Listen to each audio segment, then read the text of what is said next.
Fake news, verdade, mano.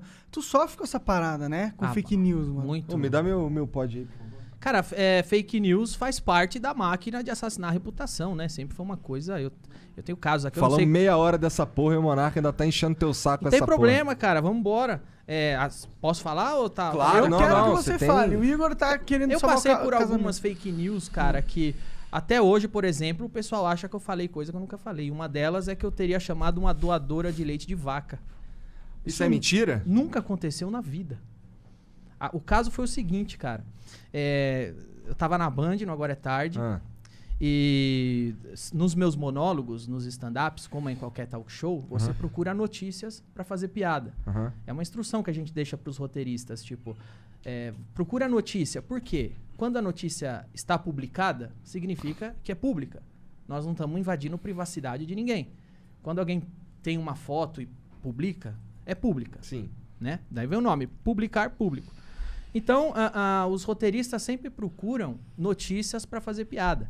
E eu sempre instruí a fazer assim, vai lá no Mundo Bizarro. Mundo Bizarro é um site de exageros, de presepadas, que o homem mais gordo do mundo desceu rolando a ribanceira na Escócia. O indiano com o maior bigode do mundo quer entrar no Guinness. É o Mundo Bizarro, o nome já diz. E aí tinha uma notícia no Mundo Bizarro que dizia o seguinte, que brasileira quer entrar no Guinness como maior produtora doadora de leite do mundo. Essa notícia, ela não tinha o viés dramático nem o viés filantropo. E era uma notícia que já estava virando meme. As pessoas estavam comentando essa notícia. E um dos roteiristas achou que essa notícia, como estava sendo comentada e estava no Mundo Bizarro, tinha os elementos cômicos, tinha o exagero, tratava-se de entrar no Guinness, ele achou que seria uma boa fazer uma piada com isso. Uma piada com uma pessoa que já está virando meme, com uma notícia esdrúxula, que era o viés, mais uma vez. Nunca foi um viés filantropo, nem de dramático. Sempre foi brasileira, quer entrar no Guinness. É uma notícia sobre o Guinness. E ele fez a piada. E a piada que eu contei no programa foi, ela quer entrar no Guinness como a maior produtora de leite do mundo, mas o Kid Bengala já entrou também nessa categoria. Não tem nada a ver com ela. Não, teve nada a ver. É, de fato, uma piada. Você tem a estrutura de piada, tem o setup, tem o punch. A piada tem uma estrutura própria, como qualquer obra literária. Você consegue dissecar. E ela, no papel da piada, ela era o setup da piada, não era o punch. O setup é o fato. O punch é a distorção cômica. Ela fazia parte do setup, do fato. Brasileira quer entrar no Guinness como maior doadora de leite do mundo. Aí vem a distorção cômica. Kid Bengala, a gente subverte o leite e faz a piada. Foi essa piada que foi contada. Eu contei ela no programa. Aí a gente mostrou a foto dela, porque a foto dela estava publicada, era pública. E foi essa piada que eu fiz. O Mansfield ainda pegou um pouco mais pesado que eu, que o Mansfield ainda falou... Mas Olha tu só, nem falou que ela tinha nada a ver com vaca, então? nada. O Mansfield ainda fez uma piada mais pesada que ele falou... Essa daí não faz espanhola, faz a Europa inteira, porque ela tinha uns peitos grandão. Foram essas piadas que foram feitas. Passou batido, foi uma piada como qualquer outra que a gente já Ela fez. tinha no realmente mundo. os peitos grandes? Tinha a foto dela, que ela Isso é segurava meio os poético, peitos, assim, inclusive. tal, sim. Então, por todos os fatos que eu que disse... é poético? Porque ela tá querendo o Guinness de melhor, mais leite que dá, né? Por isso que é poético. Pô, mas deve ser por isso que o peito dela é grandão, pô. Então, entendeu? E essa é a piada. Por que é poético, tá? É poético porque, porra, se tem uma piada pronta, é essa merda, caralho. Tá bom. Essa foi a piada feita. Nada mais do que isso. Não teve nada de vaca. Ninguém falou vaca. Quem que disseminou essa Terminou a piada, a gente tocou a vida como... Pra gente foi uma das muitas outras piadas que a gente fazia com notícias do site Mundo Bizarro. E tocamos a vida. Depois de semanas, ela aparece na imprensa chorando. E na Carta Capital, foi a primeira revista que deu a manchete, Danilo Gentili chama a doadora de leite de vaca. E aí ela aparece chorando. Tinha que ser na Carta Capital. Foi lá que começou. Ela aparece chorando, dizendo que agora, por minha culpa, eu a chamei de vaca. E as pessoas estavam chamando ela de vaca, o leite dela secou. E na real, ela só era uma filantropa que ajudava crianças. Aí a notícia mudou o viés.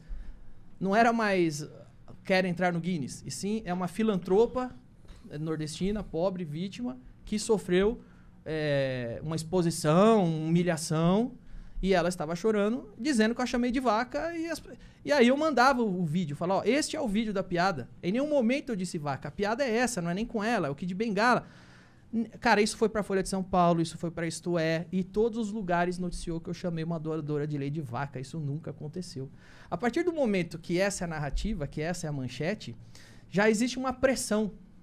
Se eu ganhar esse processo, nossa... O juiz tá fudido. Não, já existe essa pressão que, pô, claro, a história que foi contada é a seguinte.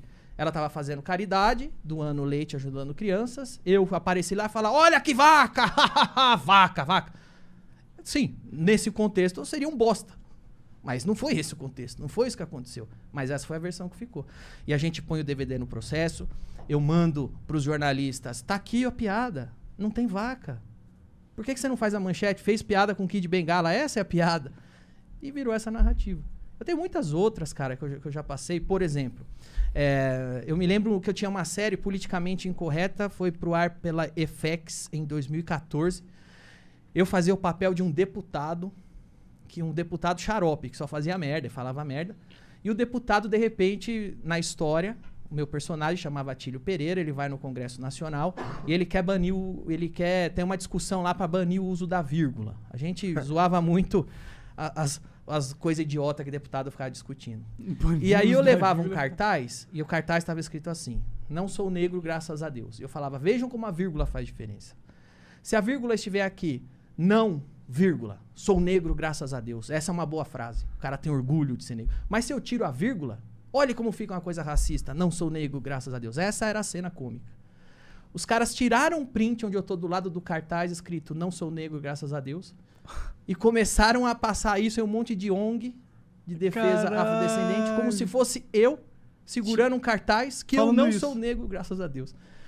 Esse dia eu cheguei na minha casa, tava pichado na minha porta. Seu racista, seu não sei o quê. Caralho. Teve uma outra que eu acho que foi a mais grave ainda. Mais grave. Eu tava em Curitiba fechando um patrocínio de um celular brasileiro. E aí fechei o patrocínio, peguei o avião. Quando eu cheguei em São Paulo, os caras, pô, mano, não dá pra te patrocinar, cara. Você fica endossando o estupro da menina do Rio de Janeiro. Lembra uma menina do Rio de Janeiro que foi estuprada em grupo e tava dopada? Ah, lembro. Eu falei, quê? Eu? É. O que você tá falando, velho? Tá aqui. Aí ele me mandou um print. O print era o seguinte. Esse print, ele passou por todas as etapas da máquina de assassinar a reputação. A menina foi estuprada grupalmente no Rio de Janeiro. E eles começaram a assinar a Menezes, Brasil 247, esses blogs que faziam parte de uma esgotosfera. Que caiu até, muitos desses caíram na Lava Jato. Eles recebiam, de fato, dinheiro público para assassinar a reputação de inimigo que eles consideravam inimigo do governo. Esses caras foram caçar alguma coisa que eu falava que desse margem para interpretação. Eles foram pegar um tweet meu de 10 anos atrás, que eu tava comentando o Big Brother. Teve um caso no Big Brother que o casal ficou bêbado e transou, e todo mundo tava tirando sarro, e o cara era feio, a mulher era bonita. E eu comentei alguma coisa que foi mais ou menos assim, eu não me lembro, mas era mais ou menos assim. Esse cara foi esperto, esperou a mina ficar bêbada, pra achar ele atraente e eles transar. Essa era a tweetada. Eles apagaram a data da tweetada e começaram a divulgar com fakes, igualzinho o gabinete, que a imprensa é tão puta com o gabinete do ódio do Bolsonaro.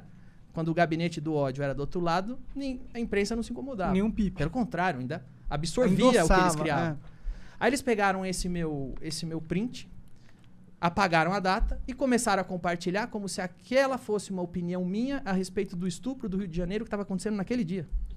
E eu dizia, foi esperto, esperou a menina ficar bêbada pra transar com ela. Como se eu estivesse falando da menina dopada que foi estupra grupalmente. Sendo que era uma tweetada de 10 anos atrás a respeito de uma galhofa do Big Brother. Caralho. E aí, cinicamente, eles começam a compartilhar. E isso tá lá na esgotosfera, tá lá nos blogs sujos. A hora que vê, sobe pro mainstream. Tá na Carta Capital. A hora que vê, sobe pra Folha, sobe pro mainstream. E a mentira vira verdade. A ponto de eu chegar em casa, ligar no Sport TV. O Sport TV não tem nada a ver com esses assuntos. E o Trajano tá falando. Inclusive, o Danilo veio aqui um tempo atrás e faz apologia ao estupro. Olha a máquina. Onde começou e onde parou. Isso a gente sofreu muito. Tem muita gente que simplesmente não vai ver realmente qual é da informação. Jamais. Os caras trabalham com manchete. Ninguém lê a notícia. Se você promover uma manchete, pronto, eu chamei a doadora de leite de vaca e acabou. E eles já saem apedrejando. E aí o sistema jurídico acompanha isso, que é bizarro. E aí é isso. Aí o Trajano falou que fazia apologia. E só que veja bem, apologia ao estupro é crime. Não é uma opinião que eu faço apologia. É um crime que tá... É igual falar, você é estuprador. Porra, isso é pesado, cara. Você tem que provar. Eu faço apologia ao estupro, tenho que provar. Mas foda-se. Então eu já passei muito por isso. Eu falo, cara, é um milagre que eu ainda tenho uma carreira. Porque é um milagre. É o que eu falei, se o Wilson, no começo da entrevista, se o Wilson Simonal tivesse internet, provavelmente o Pasquim não teria acabado com a vida dele. Você atribui a internet a sua imunidade? Então. Eu atribuo a internet ao megafone, porque quando eu vou e falo, pessoal, vejam aqui, apagaram a data do print. Olha essa mentira. Vejam aqui, eu não chamei ela de vaca. Aí você fica com as pessoas. Você tem um contra-ataque. Você tem pelo menos as pessoas que se importam com a verdade e vão pesquisar, entendeu? Que é normalmente aos seus fãs de verdade, né? Porque um cara que gosta de você, ele... E o que não gosta não quer nem saber se é mentira. Quer que se É foda. o que tem pra apedrejar, vamos jogar pedra. É isso.